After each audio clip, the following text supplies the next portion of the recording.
Hey, Chris, good afternoon and happy Friday to you. Again, the one thing I love about Fridays is a chance for us to come together and talk a little bit about the weekly journey that we've had. And I'm going to tell you what, this has been a journey like no other journey. So we talk about testing ourselves and really getting to a higher level. This has done it for us. So how are you, my friend? Dean, 26 years as an educator and a variety of settings. And this has by far been the most challenging short stretch of time that I've ever experienced. It is good to have an opportunity to debrief and relax a little bit heading into this weekend. And I'm just pretty fired up to be able to talk with you a little bit today about what we learned about ourselves this week. Well, Chris, I'm glad you said what we learned about ourselves, because even though being in education for 28 years and 18 of which in administration, I continuously learn about myself and how I become better each and every single day. And it all starts with a positive mindset.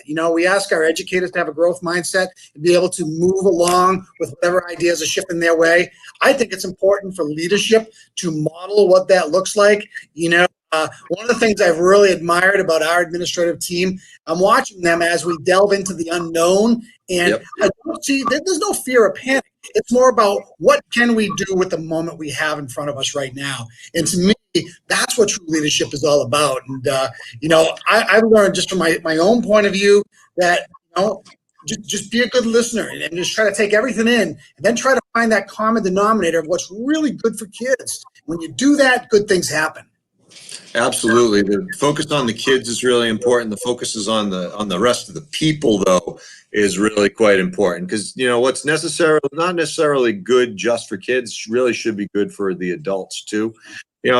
This past couple of weeks really has been a focus on problems that have been thrown at our feet and in some cases at our heads. And our job has been to catch those and embrace them and view them as opportunities to rethink and reshape based on strengths that our faculty and staffs have, as well as our students and members of the community.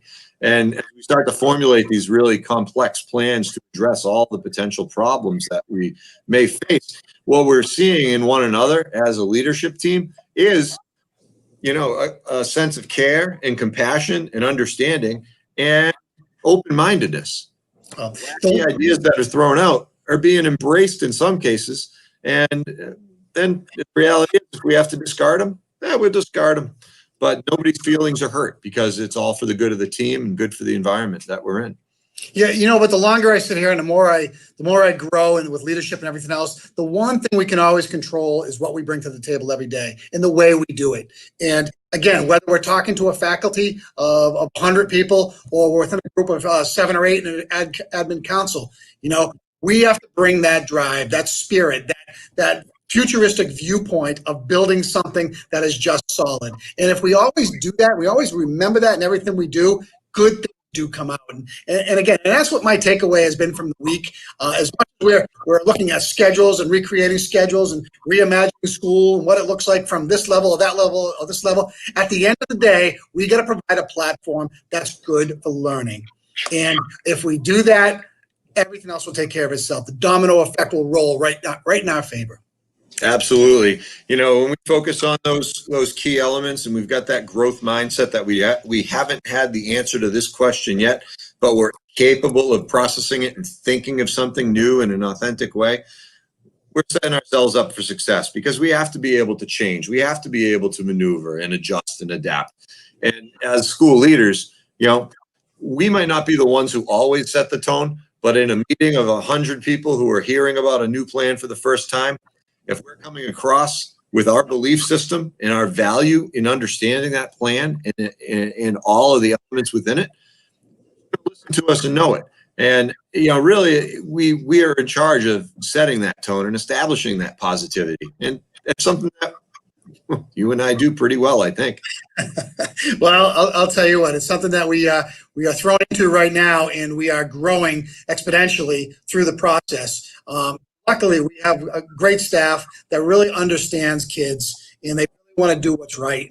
And for me, that's a blessing. And for you, I'm sure it's absolutely the same thing. And speaking about staff, this upcoming podcast this weekend, I'm very much looking forward to it. Taking risks in the classroom, doing something, the uncommon, to help learning really move forward. What are your thoughts about that?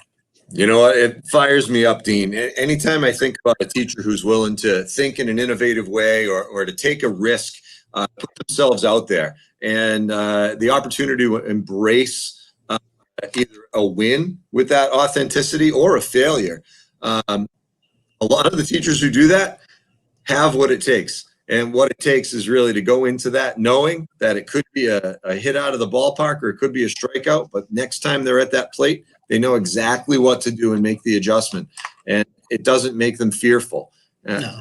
On Sunday night, when we're talking with our guests, focusing in on that risk taking, that innovative idea as it comes their way. Hey, there's that school bell. I remember that very clearly. Hopefully we see that again and hear that again very soon.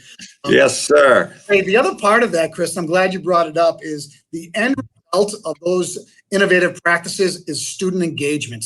And, we often talk about it, you're rolling out a product to a kid in class, you want to know how to make them connect to it the very best they can. Man, we've got some staff members across both middle schools that are just really taking off and are really good at this. And it's so cool to see. And what I like most is they're willing to share.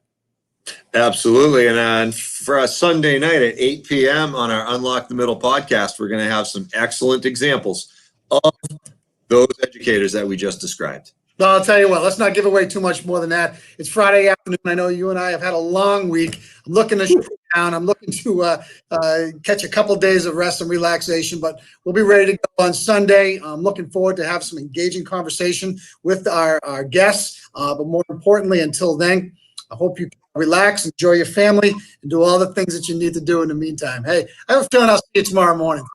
You got it, brother. We'll talk to you later. All right. Thanks, Chris. Great job this week. You too.